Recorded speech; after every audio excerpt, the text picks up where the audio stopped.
नमस्कार, मैं हूं दिबांजलि मोइत्रा। केंद्र सरकार ने एमएसपी को लेकर नया कानून लाया, जिसको लेकर पूरे देश के किसान विरोध कर रहे हैं और उसको देश की लगभग 24 पार्टियां समर्थन कर रही। उसी बीच पंजाब से दिल्ली आए किसान पिछले एक हफ्ते से ज्यादा समय से प्रदर्शन कर रहे हैं और कह रहे हैं कि सरकार कानून वापस ले, लेकिन सरकार वापस लेने को तैयार नहीं। उसी बीच किसान और सरकार के बीच बातचीत चल रही है, लेकिन सभी बातचीत अब तक बेनतीजा रही। इसी से नाराज किसानों ने 8 दिसंबर को भारत बंद का ऐलान किया, जिसको लेकर पूरे देश में हलचल थी और खबरों की माने तो भारत के आधे से अधिक जगहों पर यह बंद सफल रहा और इसका काफी असर भी दिखा।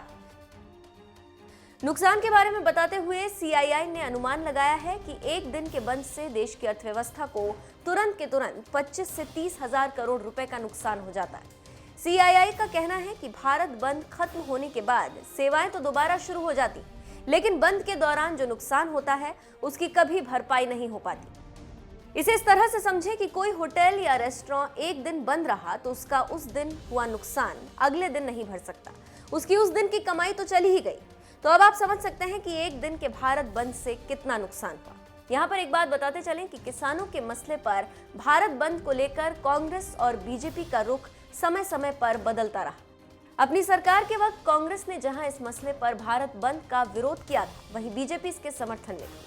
आज जब बीजेपी सत्ता में है तो वो इस मुद्दे पर भारत बंद का विरोध कर रही, जबकि आज कांग्रेस भारत बंद के समर्थन में है। साल 2012 में कांग्रेस ने एफडीआई सुधार किया था, इसके विरोध में बीजेपी ने भारत बंद का आह्वान किया था। उस वक्त कांग्रेस के कई दिग्गज नेताओं और केंद्रीय मंत्रियों ने भारत बंद को लेकर अर्थव्यवस्था को नुकसान का हवाला दिया था। तत्कालीन वित्त मंत्री पी चिदंबरम ने बीजेपी के भारत बंद पर कहा था कि इस आंदोलन से देश की अर्थव्यवस्था को सिर्फ अधिक नुकसान ही होगा। उस वक्त कहा था कि उस तरीके से विरोध नहीं करना चाहिए जिससे आर्थिक नुकसान। अब यही बात बीजेपी कह रही।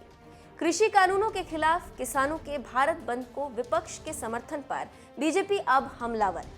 बीजेपी के वरिष्ठ नेता और केंद्रीय मंत्री रविशंकर प्रसाद ने कहा है कि अपना अस्तित्व बचाने के लिए बीजेपी के विरोधी दल किसानों के प्रदर्शन में कूद पड़े, जबकि विभिन्न चुनावों में देश की जनता उन्हें बार बार खारिज कर चुकी। तो आप समझ सकते हैं कि कौन राजनीति कर रहा है और कौन इस राजनीति की चक्की में पिस रहा है।